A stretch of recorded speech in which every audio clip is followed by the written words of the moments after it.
Atenção, Newton César chamando. Positivo e operante. Bora tudo bem contigo?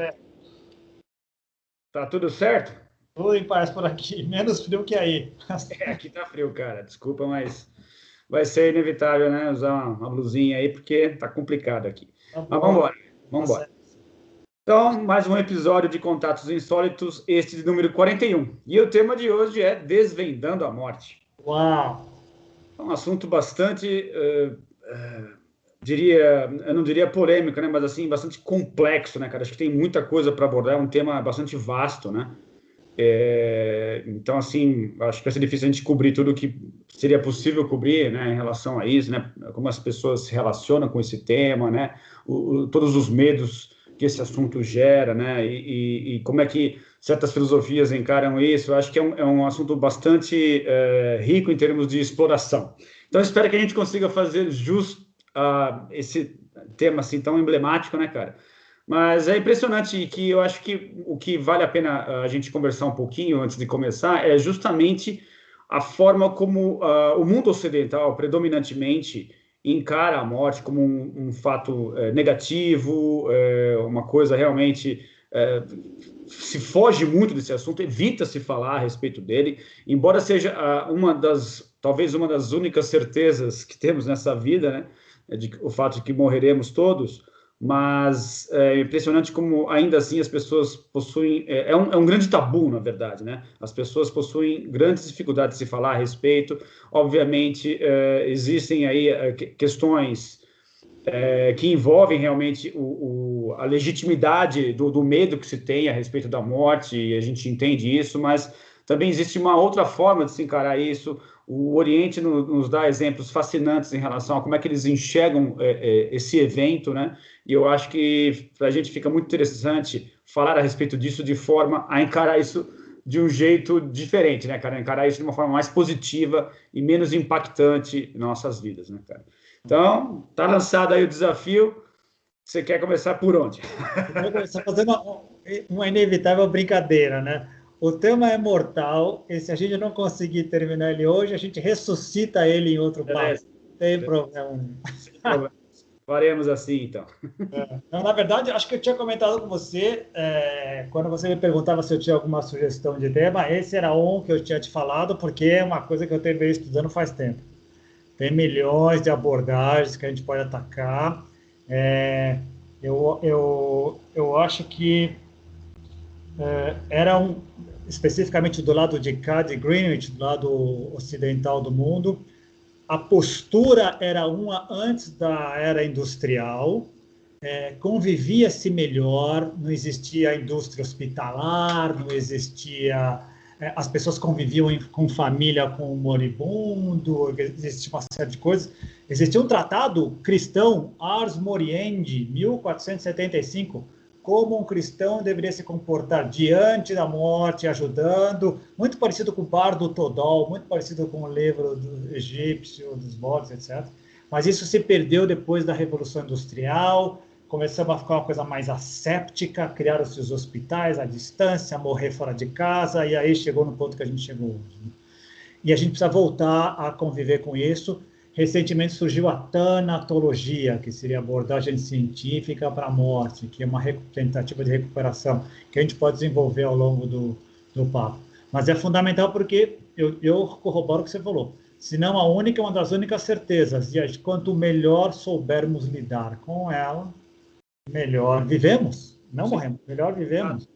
Que eu acho que esse é um grande ponto, né, cara? Viver com o pavor da morte é horrível, isso eu posso dizer para você, porque eu sofri com síndrome do pânico e durante muitos anos. E era o pânico realmente da morte, né? Era essa a sensação, a ideia de que eu estaria prestes a morrer a qualquer minuto, né? Então, é uma coisa horrível viver assim, né? Viver com esse pavor. Não é saudável, não é bom. Então, eu acho que é preciso ser falado a respeito, né, cara? E uma coisa que eu gostaria de abordar, inclusive, também, se você me permitir, é começando a falar sobre o livro do Viver e do Morrer, né? O livro tibetano do Viver e do Morrer, que aborda de uma forma, eu acho assim, super positiva, né, cara? O aspecto da morte, né? A maneira como os tibetanos enxergam esse evento, né? E como eles compreendem isso como uma passagem, realmente uma transformação necessária, né? Que ela meio que coloca em evidência essa questão da impermanência, né, cara? Que é umas leis aí que regem o universo, né? Que tudo é impermanente e de que a própria vida seria impermanente também por causa da morte e que faz parte. E o que é o mais interessante, que como é o livro do viver, né, e do morrer, falando-se a respeito da morte, vive-se melhor. Né? Essa que é a abordagem, eu acho que ela não é uma abordagem oficial do livro, mas me passa realmente essa sensação. Né? Ao se falar a respeito, não fugir do tema, entende-se e, por isso, por consequência, se vive melhor. Né, cara? Parece um paradoxo, mas ele realmente funciona. Muito por aí. Bem. E tem, aí que tá, você tem razão, aí depois a gente vai falar no Bar do Todol, no livro tibetano dos mortos, no livro egípcio dos mortos, tem uma série de coisas. Mas é incrível, quando eu fui pesquisar, tem também do lado de cá, mas que ficou perdido nos escombros. Por exemplo, eu encontrei um cara chamado Abraham La Santa Clara, uma coisa assim, que era um católico, adepto de Santo Agostinho, agostiniano, que tinha uma máxima que era a seguinte: aquele que morre antes de morrer, quando morre, não morre. Isto é, aquele que vive consciente de que a morte é finita, de que essa separação entre corpo, mente e espírito, ela é uma ilusão, e vive de acordo com ela, quando chega o momento da morte, está preparado para ela e verdadeiramente não morrerá, sabe que existe uma transcendência. Nosso amigo Ken Wilber, o que ele diz? A prática espiritual é um ensaio para a morte. Em que sentido? Se você tem uma prática espiritual consistente e sólida e percebe que essa separação, essa dualidade é falsa, uma grande ilusão, e tem acesso à consciência não dual, ao profundo, ao cosmos, no momento que você morreu físico, você vai ver apenas uma folha caindo da eterna árvore que você é. Olha que legal isso aí. Não é bacana? Isso existe aqui, mas isso não tem ainda um público, não está ainda difuso. Mas verdadeiramente, que foi descoberto. Sócrates dizia isso. A morte é fundamental porque quando a alma deixa o corpo, ela tem acesso ao verdadeiro conhecimento. Acho que a grande sacada da vertente tibetana e do Zen é aprender, conversar e aprender a lidar com ela enquanto vivo, né? E para se preparar para quando ocorra, não só a pessoa, mas o entorno, né? Todo o entorno, porque a gente tem que conversar sobre isso, como é que a sociedade encara essa situação, né? É legal, e eu acho que é legal também, já que você mencionou o Ken Wilber, a gente passar por alguns autores aí que nós gostamos, né, da forma como cada um deles encara, né, cara? Então eu gostaria de começar aí falando do Tom Campbell, né, cara? Tom Campbell, ele encara o fenômeno da morte realmente de forma transitória, né? E ele tem esse modelo, né, de universo, que é todo dele, né, através da trilogia né, My Big Toe, lá, o livro dele, né, aquela concepção de que vivemos dentro de uma realidade virtual, né? E aí, o que nós somos aqui, esse corpo que nós utilizamos como um veículo, né, seria, na verdade, os nossos avatares, né? E aí, ele encara isso de que, a partir do momento que é como se estivesse jogando, né? Então, o avatar morre, né? Você não deixou... Não é que você morreu, você parou. Aquele jogo para você foi encerrado, né? Porém, você continua com a sua vida, né? Vai fazer outras coisas, vai se ocupar com outras instâncias do existir, mas aquele jogo para você já era, né, cara? O seu self está preservado, você pode escolher mudar de jogo, colocar outro avatar naquele mesmo jogo, pular de fase, né, que é muito legal isso daí.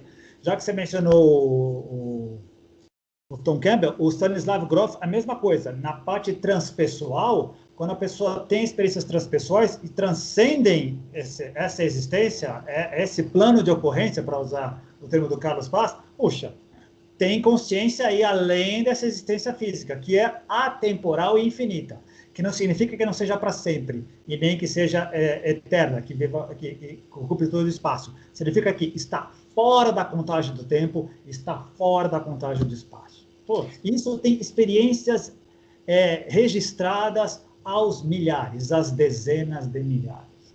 E é interessante, né, que me parece, existe em um determinado momento nessas descrições, né, tanto quanto a questão da iluminação, né, o evento da iluminação, quanto a morte, parece que existe em comum esse fator de que é nesse momento que você transcende, né, o espaço e o tempo, né?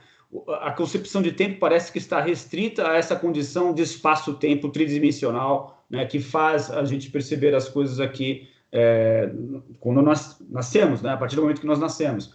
Então, esses relatos, eles parecem que eles combinam em determinado ponto ao dizer, olha, a partir do momento que existe a morte, ou a partir do momento que existe a eliminação, a noção de tempo, ela se esvai, ela desaparece, né? Parece uma coisa circunscrita às nossas vivências aqui e não tem relação alguma com esse outro aspecto da realidade ou da existência, da consciência, né? Onde ela está desprovida ou descaracterizada desse avatar aqui que nós utilizamos para viver, né? Parece que ela é parte dessa concepção de realidade, desse jogo cósmico que a gente participa. Ela é parte. Aliás, vamos expandir um pouco, é parte do universo. Sim. Galáxias nascem, se expandem e colapsam, estrelas fazem o mesmo, planetas fazem o mesmo, plantas, baleias, por que nós não? Exatamente. E tudo continua. Essa regeneração está ocorrendo desde sempre.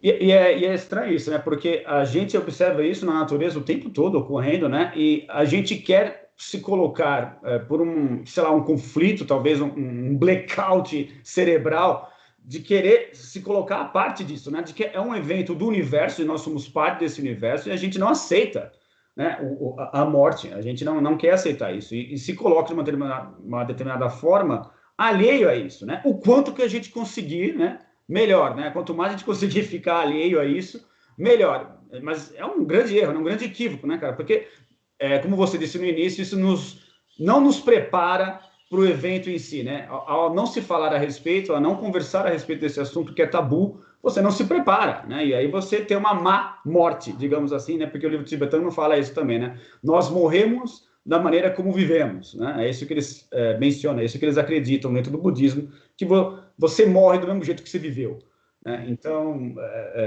é muito, muito interessante isso. Em geral, e é muito ruim em geral. E aí tem duas coisas que você estava falando, eu me lembrei. Os místicos, de onde derivamos todos nós, todos os bambambãs que a gente curte, o Grof, o Wilber, toda essa turma, vem dos estudos místicos Oriente e Ocidente, dos dois lados. Esses místicos já diziam, a rigor, a preparação da morte e a evolução espiritual não são diferentes, são duas vertentes paralelas do mesmo caminho, para o mesmo caminho, para se preparar para esse momento em que se transcenderá esse evento aqui.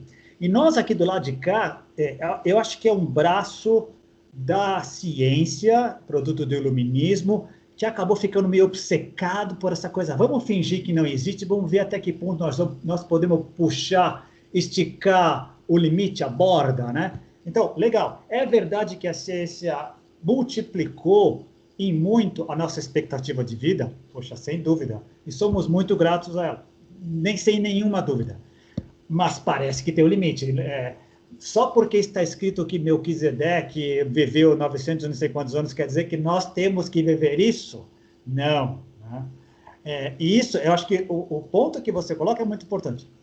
Ter a ilusão de que, se eu, através de produtos químicos, ou através de robótica, ou através da tecnologia, vou conseguir estender a minha vida aqui, e isso fazer com que eu não discuta o assunto, a possibilidade, mais a probabilidade, mais a certeza de que eu morrerei, evita uma série de discussões filosóficas muito interessantes, inclusive com relação à vida, né? Como vivemos, essa coisa do imediatismo e não pensar no futuro, não pensar nas próximas gerações, não pensar no quem fica, em todos os aspectos, financeiro, social, econômico, educacional, político, todos eles, né? A gente eclipsou isso. E tem vários desmembramentos. Olha o que é um hospital. O hospital é uma tremenda invenção, genial, mas passou a ser o lugar onde a gente morre também, né? E antes as pessoas morriam em casa, na família, confortáveis, que, aliás, está tendo um retorno agora. As pessoas estão tendo o direito de poder optar por, poxa, já que é inevitável, por que eu tenho que ficar sozinho, todo entubado, né? Inclusive, agora já existe a possibilidade da pessoa escolher se ela quer chegar nesse ponto. de ponto vegetativo. E, enquanto que a ciência luta desesperadamente para até o último suspiro. Se eu conseguir 2 suspiros a mais, está valendo.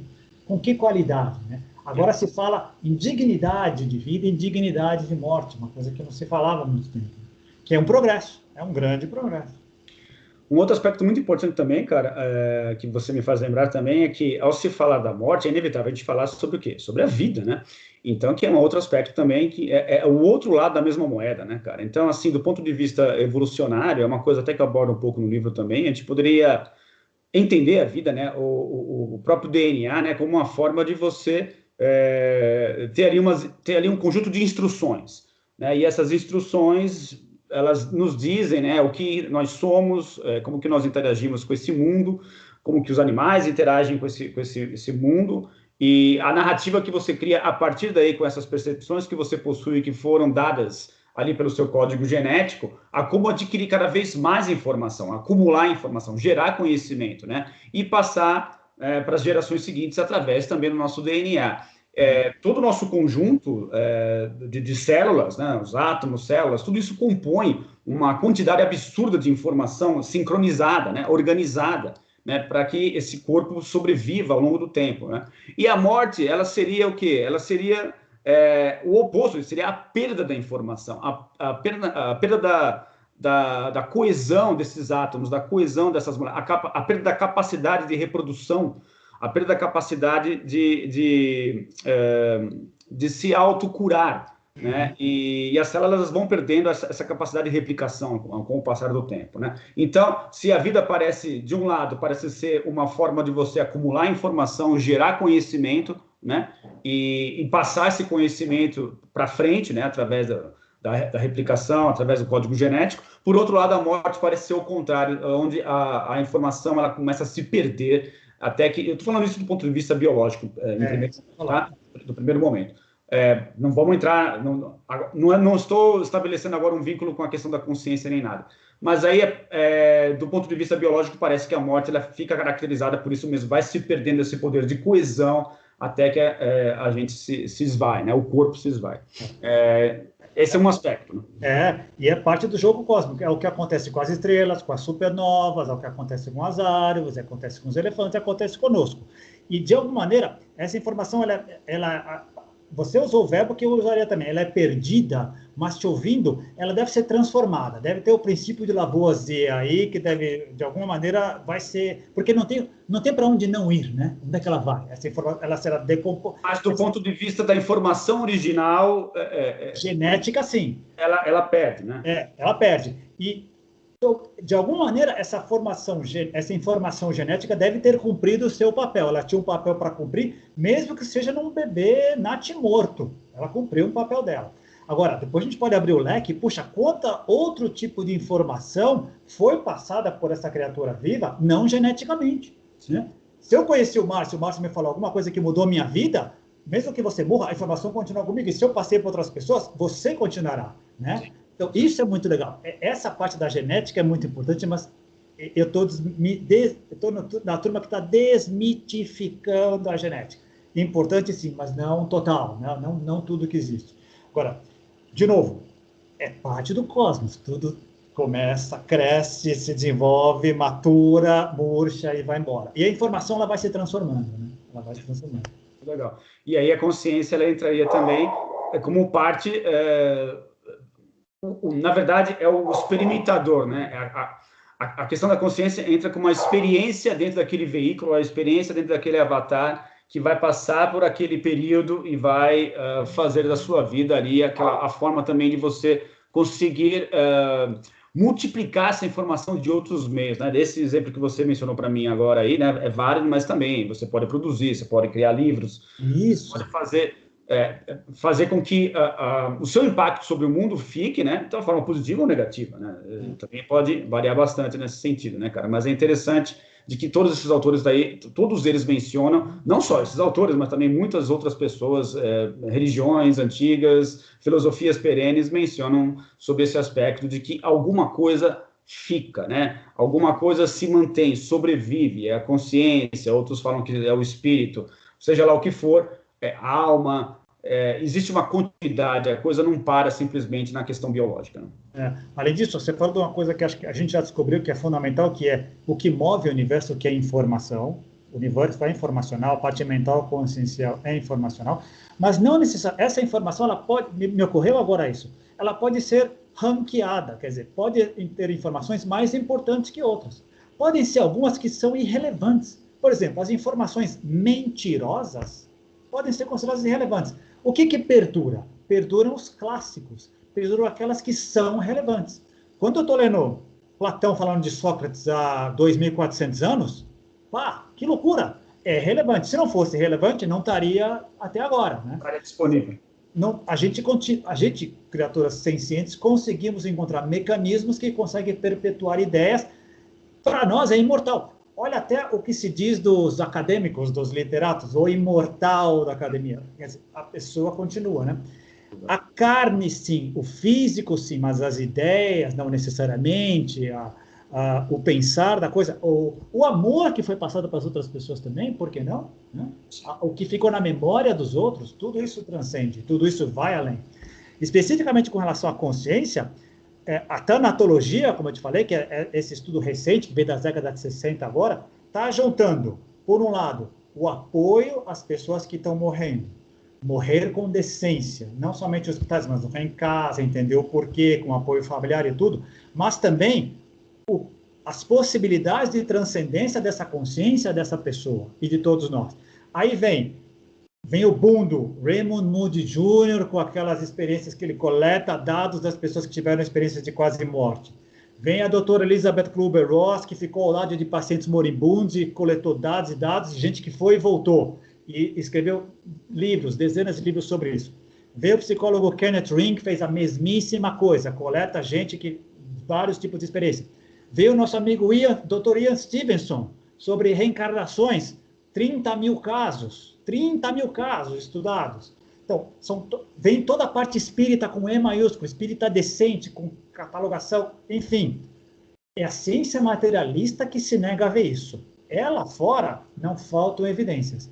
Mas a gente ainda tem dificuldade de lidar com. Por quê? Voltamos no problema essencial da existência. O medo. O medo da dor, o medo da dissociação, o medo desse ego se apagar. Esse ego controlador que tem que morrer, ele que vai morrer, né? Mas não é o nosso eu, self, não é o dono, não é o ego que está no joystick, não é o eu que está no joystick, é o ego, é o avatar. Mas ele morre de medo de morrer, ele morre de medo da dor, ele morre de medo do desamparo. Exato. E tem uma outra coisa que também é bastante importante nessa questão do medo, que é o medo do desconhecido, né?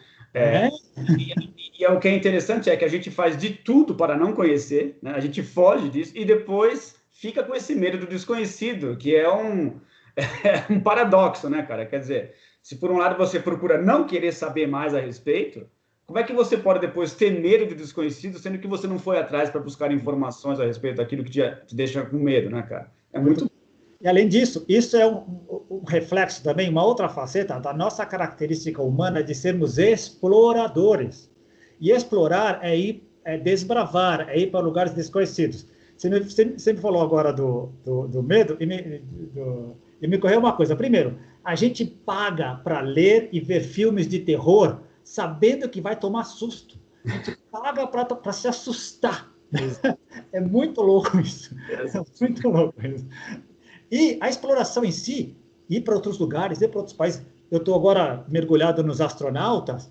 Eles dizem, cara, a gente prepara tudo, mas nada nos prepara para quando a gente está lá. Eu estava lendo alguns relatos de alguns que tiveram a seguinte experiência. Eu estava olhando para a Terra legal, a Terra está ali e tal. Em alguns momentos, consegui olhar para o espaço. E muitos deles disseram, na hora que eu vi aquele tipo de negro, aquela escuridão, que não se compara com nenhuma escuridão aqui embaixo, deu medo. Por mais que tivesse estrelas, mas deu medo, porque parece que esse pessoal consegue, por não ter atmosfera, consegue ter uma sensação de profundidade até de estrelas. Olha só, estamos falando de anos-luz, aquela está mais perto que essa tal, mas eles dizem, o tipo de negro, de escuridão é tão funda que bate. Eu tenho 2 ou 3 relatos de astronautas que disseram, deu por alguns segundos um medaço de se agarrar e, pô, deixa eu voltar para cá, volta para olhar para o planeta. Que louco isso, né? Mas é parte nossa. A gente explorar essas coisas que não existem é parte desse jogo nosso. Alguns de nós somos mais afeitos a isso também. Eu acho que a questão do medo é interessante porque, por um lado, ela é legítima, ela é instintiva, né? Precisamos do medo, precisamos de um certo nível de medo para que a gente preserve, né? Zele pela preservação de nossos corpos, né? Pela nossa biologia, pela nossa saúde, etc. Então, eu acho que um certo medo em relação à morte, ele é legítimo e ele tem uma função que eu acho que é natural. O problema é quando esse medo, ele extrapola, né? Passa a ser pavor, ele passa a ser uma coisa que te empaca em um determinado ponto e você não consegue passar desse limite.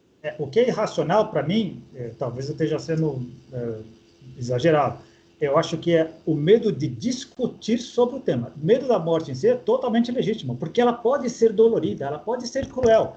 Morte por Covid é muito cruel. Não poder ter os parentes, não poder fazer um luto, não poder fazer uma despedida, ela é cruel, ela é chata. Mas não discutir me parece irracional. Não conversar, não se preparar para. E pior, como a gente já ouviu, você já deve ter ouvido assim como eu, não vamos falar do assunto porque atrai. Ah, sim. Então, a gente está voltando o quê? Idade Média, essas coisas que são muito irracionais, né? E são paralisantes, e são... E é cultural, né? É uma questão cultural, simplesmente, né, cara? Se habitua, né, a não se falar a respeito, e se alguém fala também é rechaçado, olha, por favor, aqui não é o momento, que muitas vezes pode ser realmente o caso, mas eu acho que, no geral, culturalmente falando, a gente não é incentivado a falar sobre isso, não existe apoio ao se tentar falar sobre isso, por infinitas razões aí, a gente pode discutir, sei lá, até quando sobre isso, mas o fato é que isso nos prejudica bastante, né, cara? Isso impede uma série de entendimentos aí e um viver melhor, né? Como a gente já falou lá no início, né, cara? Um ponto de vista legal também... E a própria prática... Não, diga. Nossa, deu uma falhada agora aí, você ficou paralisado, eu nem percebi aqui, mas... Voltou? Não sei se você falou alguma coisa antes, que é a própria prática... A própria prática também ela é diferente, né? Só para dar um exemplo, que mostra como a gente lida com ela e o viver, né? A cultura norte-americana, a pessoa faleceu, a família chama os convidados para casa e oferece uma refeição. No Oriente, muitas pessoas oferecem uma refeição também e fazem uma festa. Né? Nós temos um feriado do Finados, dia 2 de novembro, que é comemorado em muitos países católicos. No México, são 3 dias, é uma festança total o Dia dos Mortos. São várias maneiras diferentes de encarar a realidade em si. Aconteceu? Como vamos lidar com isso? Né? Até para confortar aqueles que ficaram, porque se lembra disso. Confortar os que ficaram e ajudar aqueles que foram a ir bem, a ir melhor. Aí volta um pouco no livro tibetano dos mortos, no tibetano do viver e do morrer e outras práticas orientais. Né? Sensacional, né? Um outro autor também, que é um cara recente aí que a gente descobriu, né, cara, que é o Bernardo Kastrup, ele menciona também a questão da dissociação, né, de que cada um de nós faríamos parte de uma imensa consciência cósmica, né, e a individualidade, né, o ego, ele seria o que? Uma dissociação dessa mente maior aí, né, e a morte ela seria caracterizada pelo retorno a essa fonte original, aí o retorno a essa consciência cósmica, onde a dissociação não existiria mais. A partir desse momento você estaria fundido aí com uma grande consciência cósmica, unificado com essa mente universal, né, cara? Então é um ponto de vista bastante interessante.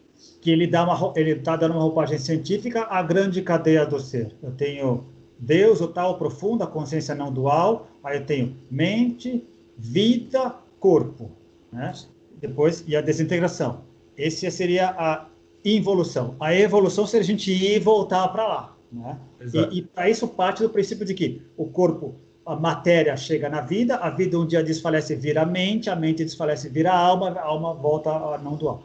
É genial que pessoas desse naipe estejam trazendo para essa esfera científica que precisa de comprovações e tem um arcabouço específico de análise, recuperar esse tipo de conhecimento que é milenar. Olha, é justamente a ciência que está dando vazão a isso, né, cara? Modelos matemáticos, o próprio... qual é o nome dele, cara? Cara, agora esqueci o nome do cara, o outro autor aí que a gente mencionou faz pouco tempo atrás, o Hoffman, como é que era? Donald Hoffman? Donald Hoffman, exatamente. Ele menciona também que através de simulações matemáticas é possível chegar à conclusão de que não há uma finitude visível. A matemática ela não dá uma fronteira, um fim para nada. Eu não vou entender aqui exatamente o que ele quer dizer com isso, né, cara? Não vou saber explicar, mas nos vídeos que eu vi a respeito dele, ele menciona que matematicamente não há um fim para nada, né? Então, assim, não teria por que a vida ela terminasse por aí, né? E aí, a partir daí, ele vem com várias teorias do tipo, né, aquela de que, né, o que a gente enxerga, aquilo que nós temos acesso sensoricamente, é simplesmente o desktop, né, de um computador, né, com seus ícones que a gente consegue mover, que é a forma que a gente tem de interagir, de manipular essa realidade, né? E que por trás disso haveria códigos, circuitos integrados, plástico, metal, corrente elétrica passando, coisas que se a gente fosse ter acesso direto, a gente ficaria louco. Então, a natureza nos dotou, nos proveu com esses 5 sentidos, nós, seres humanos, obviamente, os outros animais, outros tipos de sentidos, mas, de qualquer maneira, seriam esses sentidos que limitariam, focariam simplesmente na evolução, né, na perpetuação de nossos corpos, a perpetuação do código genético, né, que eu mencionei no início, mas, por definição, teria que ser limitado, teria que ser realmente uma pequena parte de um todo muito maior, de uma existência muito mais ampla, que se a gente tivesse acesso de uma vez, a gente ficaria louco de tanta coisa que teria para ser consumida, né? E pegando o gancho no que você falou, uma coisa que eu aprendi mesmo que a gente não entenda os porquês, existe uma razão. Então, existe uma razão para a gente ter essa vida limitada, física limitada. Existe uma razão para a gente não conseguir dar conta dessa realidade gigantesca que está por trás da matriz. Existe uma razão. Se um dia pudermos dar conta disso, chegaremos lá. Nós precisamos, como sociedade, humanidade, dar esse salto. Hoje não temos condição e não vamos conseguir fazer. Mas o próprio fato de a gente ter espaço aqui para discutir a respeito, já ter gente que está buscando... olhando um pouquinho para fora dessa fronteira, né, colocando a cabeça para fora, assim, dando uma visualizada na coisa, significa que, de uma certa maneira, a gente está caminhando e a gente está sendo capaz de aventar outras possibilidades, coisas que antigamente não era possível fazer, né? E dependendo do paradigma que é predominante na sua vida, né? Se você é um cientista, você vai enxergar a coisa de uma determinada maneira. Se você é religioso, você vai ter um outro esquema de paradigmas aí que moldam a forma como você enxerga essa realidade e defina para você mesmo quais são essas coisas, né, cara? Como é que essas coisas funcionam. E isso reforça aquela nossa ideia. Nós, em essência, somos exploradores.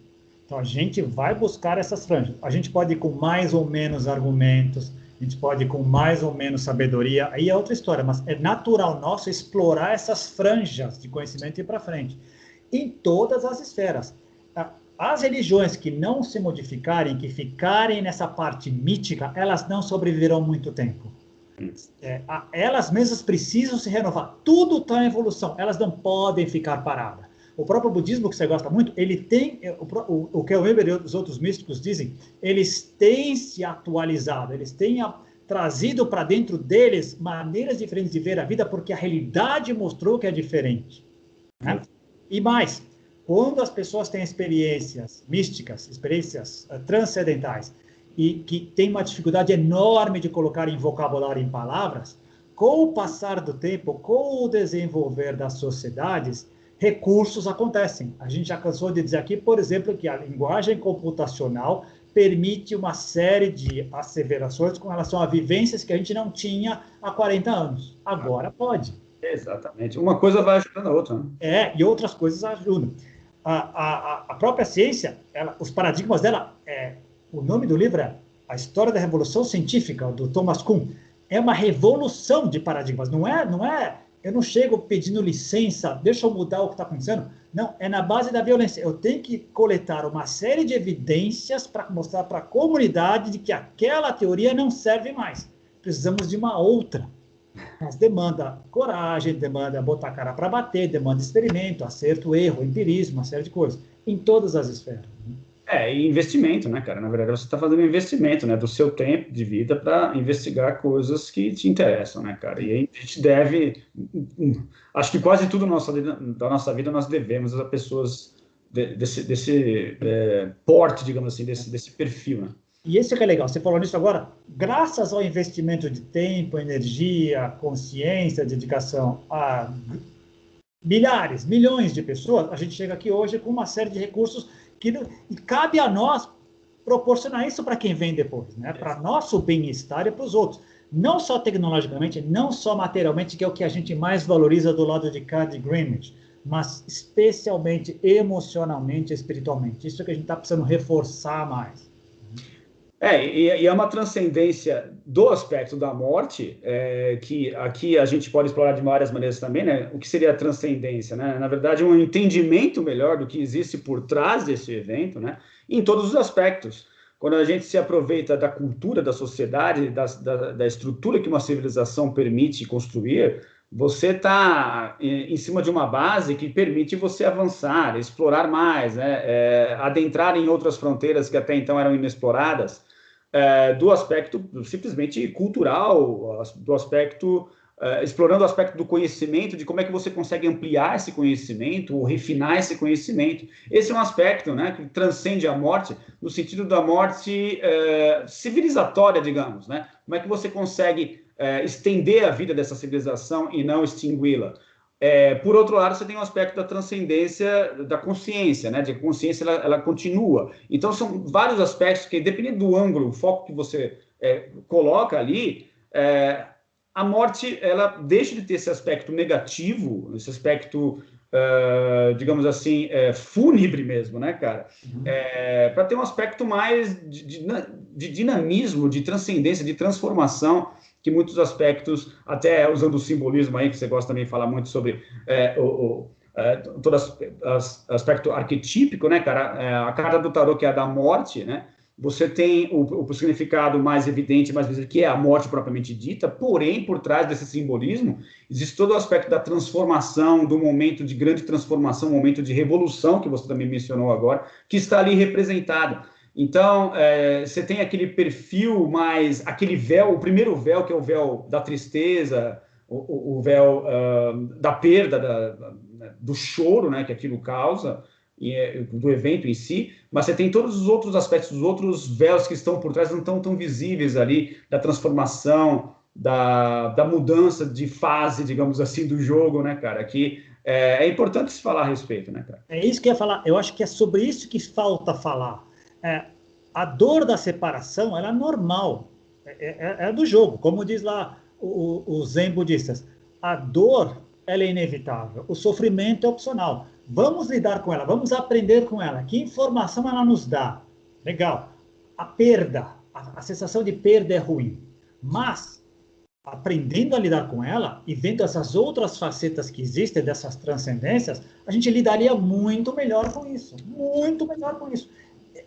Uma pessoa que vai deixar um vazio que será insubstituível? Sim, sem dúvida, para as pessoas. Mas o universo continua, a vida continua. E os princípios dela poderão continuar com os outros, com aqueles que conviveram com elas, de alguma maneira. O ruim não é morrer. O ruim é ter vivido uma vida vazia, é ter vivido uma vida não aproveitada. Lembra que eu passei um livro para o nosso grupo lá, daquela enfermeira, Bronnie Ware, que ela conviveu com vários pacientes terminais e coletou os 5 principais arrependimentos das pessoas. Não deveria ter trabalhado tanto, deveria ter buscado aquilo que eu queria fazer, não que os outros queriam que eu fizesse da minha vida. Deveria ter curtido mais meus amigos. Deveria ter ousado mais. Parece que é recorrente. Outros médicos, outras pessoas fizeram isso com pessoas que estavam à beira da morte e tal, e parece que é isso. Morrer não é o problema, é como se viveu, como se chegou até lá. Deve ser muito ruim chegar nesses momentos finais e ter muitos arrependimentos. Sim. Né?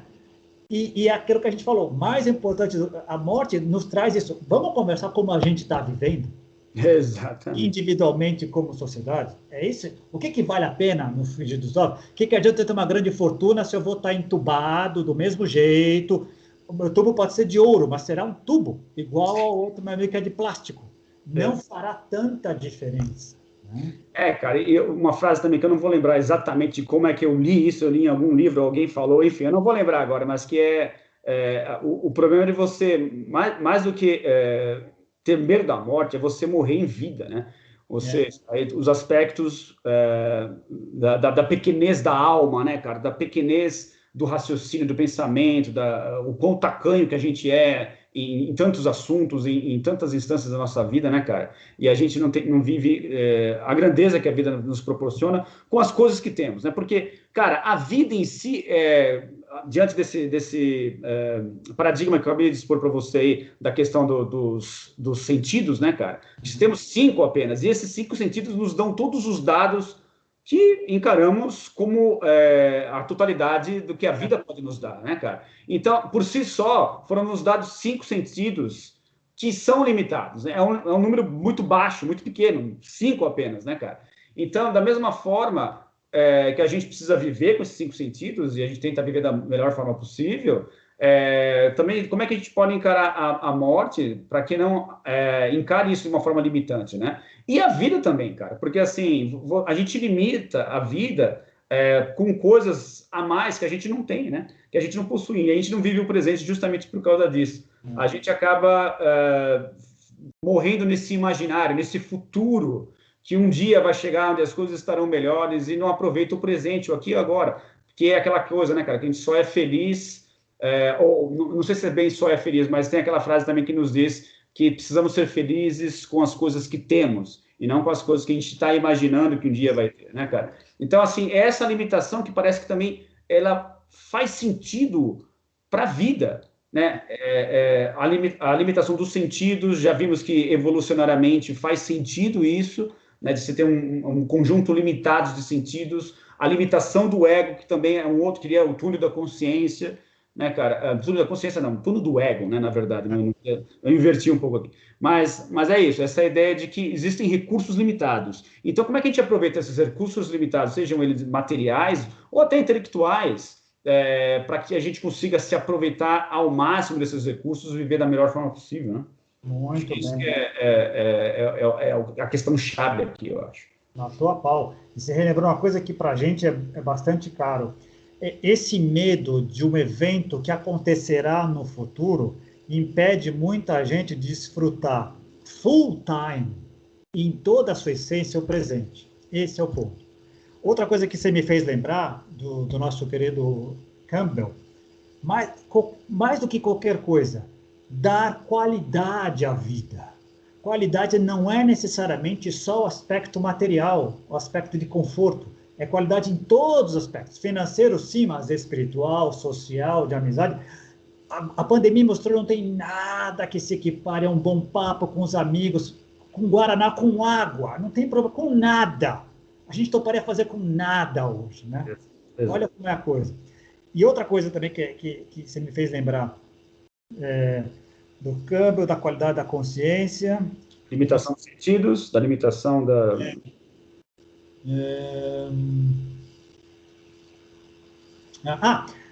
E a pobreza da vida, da existência, eu acho que ela está diretamente vinculada ao nível de consciência de cada um. Como a grande maioria da humanidade está ainda com a mente no umbigo, egocentricamente ou etnocentricamente, eles não vão desfrutar da grandeza dessa vida. Eles vão estar com essa visão de vida muito tacanha, muito da base da pirâmide de Maslow. Então, como é que eles vão desfrutar de uma coisa dessas? Vai ser muita coisa tribal. Vai ser num jogo de bola, vai ser na disputa da religião, vai ser na disputa política. Não vai conseguir enxergar essa coisa dinâmica gigantesca que a gente, as pessoas que acompanham o teu canal, veem. Então, vai ser necessário elas crescerem nisso, senão elas não vão conseguir. E, para elas, a morte significa esse ego forte e disfuncional está muito forte nesses dois âmbitos. Sim. E a morte é o pior inimigo para elas. É a pior coisa. E fuja delas, fuja. Qualquer coisa é distração com relação a elas. Um outro aspecto também que não sei se vai dar tempo a gente discutir, porque, né, como eu falei no início, cara, o assunto ele é muito vasto, né?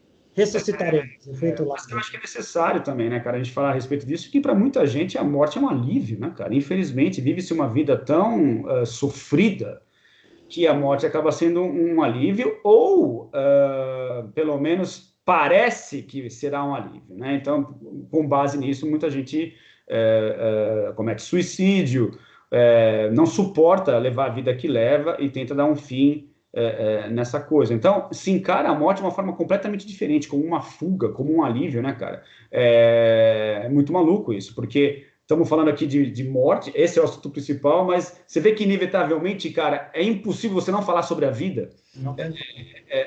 Uma coisa puxa a outra, inevitavelmente, e o que é sensacional ao se propor assuntos como esse, porque a gente tem uma tendência a encarar esse assunto como uma coisa fúnebre, triste, sofrida, dolorida, e não, cara, ao se falar sobre isso, inevitavelmente a vida aparece, cara, é impressionante. Né? E eu gostaria de ficar um pouquinho mais no suicídio. As recentes estatísticas são terríveis. É questão de 1 a cada 20 segundos no mundo, está aumentando. E eu quis ir fundo nisso. Para uma pessoa chegar ao ponto de praticar, porque muitos, parece, segundo as estatísticas, de cada caso concreto, 20 pessoas pensaram em fazer e não concretizaram. Por quê? Porque ela não era tão pesada assim, porque elas não tinham a coragem suficiente. Mas olha só, a pessoa que toma essa iniciativa, ela chegou num nível de desespero tão grande, de desesperança tão grande, de não pensar nos outros que vão ficar tão grande, de fuga dos problemas de maneira tão grande, de uma incapacidade de se ver no presente e no futuro tão grande, que dá cabo da própria vida. Né?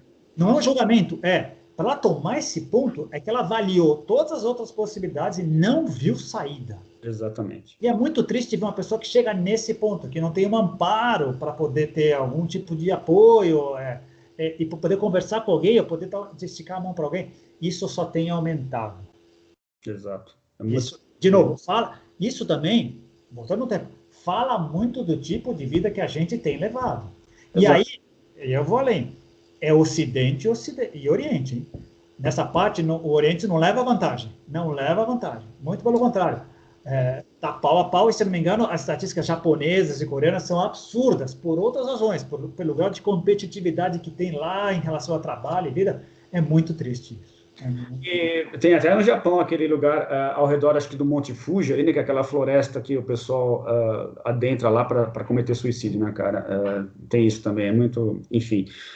Mas eu acho que é interessante o debate, cara, porque ele coloca à luz a nossa forma de viver, né, cara? E por isso que acabo, né, sempre recaindo nesse assunto, mas o livro do Viver e do Morrer acaba sendo uma referência, né, cara, muito importante quando a gente fala sobre esse assunto, porque é justamente ao se falar da morte, você é obrigado a falar da vida necessariamente, né, cara? Então, assim, de que forma estamos vivendo, de que forma que nós estamos levando a sério isso daqui agora, né? E olha, se você tem um livro egípcio dos mortos, quer dizer, essa civilização que teria, vamos chutar, 4.000 anos, já sentaram para conversar, debater e preparar uma jornada para a alma que eles achavam que existia, estavam crentes que existiam, para depois. Para quem ficasse aqui, as pirâmides não são para isso, as tumbas eram assim, mas para quem ficasse aqui, a própria família, as pessoas que conviveram com a pessoa, ia junto, se era importante, mas se preparava para que a pessoa fosse. Livro tibetano dos mortos, do Bardo Todol, dos bardos entre as encarnações, né? O Códice Borgia dos Maias, que é muito mais recente, 900 anos atrás, quando os caras apareceram, existia uma preparação para quem ficava e para aquela alma que estava indo embora. Né? Como ela adentrava no mundo consciencial. Quer dizer, não é novidade isso. Não. Como eu falei, o ars moriendi dos cristãos. Se a gente for buscar, vai achar outras coisas. É que ficou eclipsado nessa sociedade industrial, capitalista, consumista, que é disfarçar a morte, então ela não é muito legal, não vamos conversar com ela, e se ela tiver que acontecer, vamos colocar no lugar que ninguém veja, no hospital. Sabe, longe daqui. E fuga pura, né, dessa falta de consciência. Mas eu vejo um retorno, eu vejo um debate crescendo nessa tanatologia, nessa possibilidade da gente ver. O livro da doutora Ana Cláudia Arantes, Morrer é um belo dia para viver, best-seller, ela trabalha com pacientes terminais. Tem um monte de gente agora trabalhando com pacientes terminais que não precisam ficar no hospital, podem ficar em casa, trata do doente e da família, como preparar a coisa, desde um testamento até exatamente por que tem que ser uma coisa ruim para o corpo, ruim para a mente, ruim de ver, né? Exato. Às vezes, chegou um caso terminal, poxa, morfina, aguenta a dor e curte os últimos momentos, pede todas as desculpas que ficaram pendentes, ata todos os nós que ficaram abertos, até por causa daqueles arrependimentos que eu coloquei antes. A maioria de nós chega lá no final com muitos arrependimentos. Exato, cara. E acho que essa que mostra muito que tipo de vida a pessoa teve. Exato, e assim, é importante você, é um tema também de um outro episódio que fizemos, né, que assim, você levar a vida a sério, mas não se levar tão a sério, né? E outro também, viver o presente, né? Poxa, vive o presente, não deixa para... Um dia eu peço desculpas para fulano, um dia eu corrijo esse problema. Pode fazer agora? Faz logo, cara. Faz logo. Me fez lembrar também uma palestra do TED muito legal que fala sobre procrastinação, né, cara? E ele menciona aqui justamente essa questão da problemática de você ficar adiando esses planos que não possuem uma data, né, específica para serem concretizados, né? Você não tem ali uma data certa para que aquilo ocorra. Como a gente tem essa tendência grande assim de a gente postergar, né, cara? Deixar para um futuro e, de repente, esse futuro você se vê numa situação como essa. Não fez aquilo que gostaria, e aí esse arrependimento deve ser muito dolorido. E especificamente com relação à morte, quantas pessoas, por causa disso, não preparam o testamento, não preparam a família, não deixam nada pronto, e causam um problema danado para quem fica. Exato. Danado. Você pode evitar tanto problema com poucas coisas, conversando numa mínima coisa, ou preparando... a minha família não conseguirá falar sobre isso. Chama um advogado, faz uma pesquisinha, busca alguém que te ajude, mas prepara, porque dá trabalho. Não só... Imagina, a pessoa tem o sofrimento físico e a dor da separação e ainda tem que lidar com a burocracia. Exato. É horrível, que às vezes é uma segunda morte. Exatamente, é horrível. Mas, cara, tem acho que todo esse aspecto... da preparação do ponto de vista psicológico, né, cara, que eu acho que é o mais fundamental e talvez a questão central aqui desse nosso bate-papo, né, cara, que tem todas as outras questões que também fazem parte, mas eu acho que essa preparação, o estar aberto a falar a respeito, né, cara, e de quanto isso pode ser transformador, se você passa a encarar outras filosofias, encarar outros pontos de vista culturais, inclusive, não necessariamente religiosos, né, às vezes culturais, um povo... na Ásia, encara isso de uma forma completamente diferente do que nós. A gente tende a universalizar baseado em nossa própria experiência, né, cara? E a gente não se dá conta que em outros lugares, em outros países, nesse mesmo planeta, as pessoas encaram a morte de uma forma completamente diferente. Em alguns casos, inclusive, as pessoas tendem a ver como um evento bom, um evento positivo, e não negativo da forma como a gente foi ensinado a encarar isso, né, cara? Impressionante. A própria valorização do idoso mostra isso, né? Sim. Como eles são bem cuidados. Uma sociedade que cuida bem dos seus idosos, valoriza o conhecimento, tenta protegê-los, tenta garantir que eles morram de uma maneira decente, o mais decente possível. Na verdade, você estava falando e estava me ocorrendo agora. A gente cria a ilusão da morte ideal. Velhinho, próspero e, de preferência, dormindo. Né? Agora... Bem-vindo ao planeta Terra. A maioria não é assim. Então a gente tem que estar preparado, porque amanhã eu posso não estar aqui? Sim, pode acontecer, por N fatores. A gente teria que estar minimamente preparado para isso. Em que sentido? No sentido de, no mínimo, estar em paz com as pessoas que nos rodeiam. No mínimo, em paz. No mínimo, com as arestas feitas. Tudo atadinho, no mínimo, porque pode acontecer. Acontece todos os dias. Não deixar para amanhã, né, cara? As coisas importantes. Todos os dias. E eu acho que a pandemia, cara, ela acaba trazendo muito ensinamento nesse momento, né, cara, em relação a essas coisas mesmo que você mencionou agora há pouco, né, cara, de saber valorizar as coisas simples da vida, né, cara. Então, momentos, né, um bate-papo com os amigos, tranquilo, né, você consiga estabelecer frente a frente um bate-papo tranquilo, sem preocupação, né, de pegar um vírus, né, estar com máscara ali. Isso passou a ter um valor inestimável, né, cara? A única coisa que a gente dava né, isso aqui é uma coisa que não traz muito para a minha vida, não é importante, etc. Ou tem os outros afazeres, outros problemas para cuidar e não posso fazer isso, né? Uma coisa que eu sei que você gosta, estar com desconhecidos num show, num estádio, né? Não importa, a gente curte a mesma coisa. Nunca te vi, mas nós curtimos aquilo que está acontecendo ali. Nós estamos passando um bom momento, uma coisa legítima. Nós estamos crescendo juntos, né?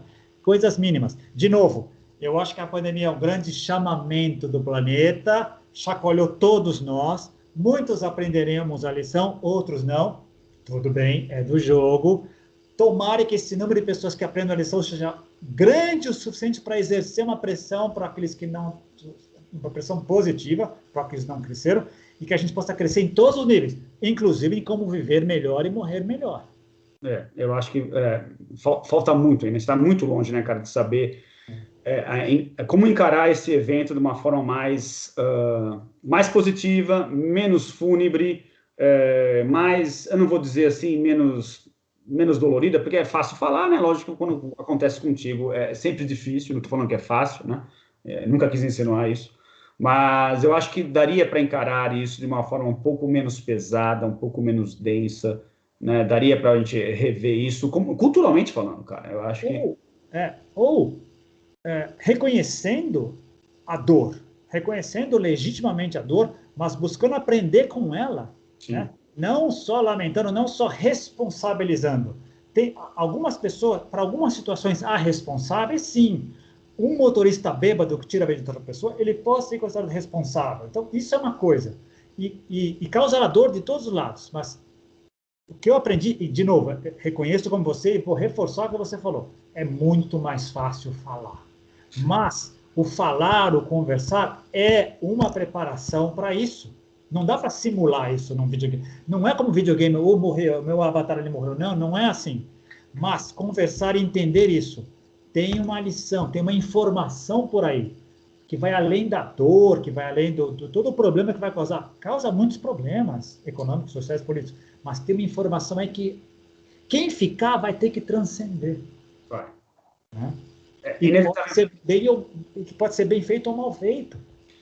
Exato, mas eu acho que ainda dá para a gente explorar, e agora eu acho, na fronteira da ciência, aí tem algumas pessoas já, neurociência também, né, cara, nos dando altos indícios aí que pode haver outras questões que a gente não está enxergando por trás do fenômeno da consciência, né, cara? Então, o próprio, a gente falou do Kastrup no início, né, cara, que ele defende que o idealismo é justamente essa questão de que a mente, ela gera tudo, né, uma grande mente cósmica, uma grande consciência cósmica, que ela é geradora de toda a realidade, né, cara? Então, tem certas pessoas e certos campos do conhecimento humano que eles nos dão respostas, né, mas a gente precisa estar aberto aí atrás disso, né, buscar essa informação. Tá aí disponível na internet para quem quiser, né, cara? Então, assim, eu acho que é importante quebrar esse tabu de que eu não quero falar a respeito e trocá-lo, né, para um paradigma do tipo, olha, apesar de não estar confortável com essa ideia, vamos procurar saber melhor e tentar compreender, porque, cara, naqueles momentos que eu falei para você dos meus ataques do pânico,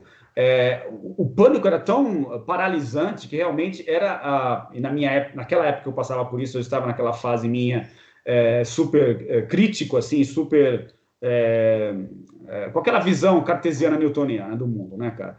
Então, para mim, a morte era a aniquilação de tudo, simplesmente. Então, estar à beira de uma aniquilação nesse sentido, e era uma aniquilação apenas dentro da minha mente, né, cara? Que o meu ego criou aquela narrativa de que era assim. E no final das contas, depois com terapia, você vai percebendo que a coisa era uma coisa que eu havia criado para mim mesmo. Então, que maluco isso, né, cara? A gente acaba criando essas... autorreferenciável, né? Essa forma de interpretar a realidade e que muitas vezes essa negatividade, ela pode ser minimizada, ela pode ser... você pode entender isso de uma forma que torne tudo mais leve, né, cara? Então, é importante você ir atrás dessas informações e buscar entender de que, apesar de ela ser inevitável, como a gente começou esse papo falando sobre isso, ela não tem que ser necessariamente triste, o fim de tudo, uma coisa que nos torna, inclusive, encara-se esse fenômeno de uma forma que você não pode nem falar a respeito dele, né? É um grande elefante que a gente bota para baixo do tapete, né? E, de novo, quanto maior o nível de consciência, melhor a gente sabe lidar. Tomara que você nunca mais tenha, mas se você vier a ter com o nível de consciência que você tem hoje, seguramente será diferente a sua resposta. Sim. Haverá medo? Sim, talvez, sim. Mas será de uma outra maneira. Você vai ter tempo de poder fazer reflexões que você não tinha condição de fazer há X tempo, quando aconteceu no passado.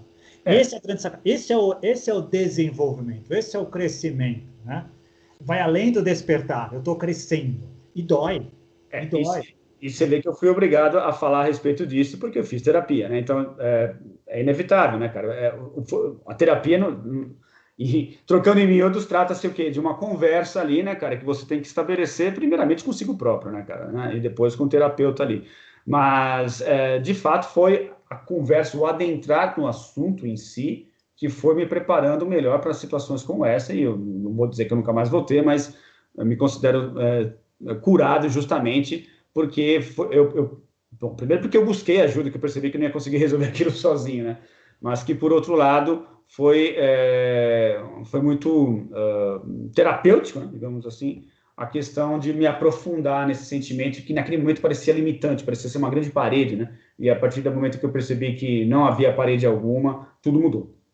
E a gente, independentemente desse caso, a gente está cercado desse fenômeno chamado morte, em todos os aspectos, né?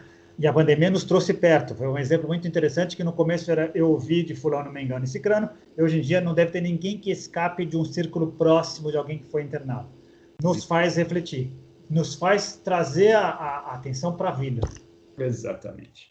E, Carol, passou uma hora certa.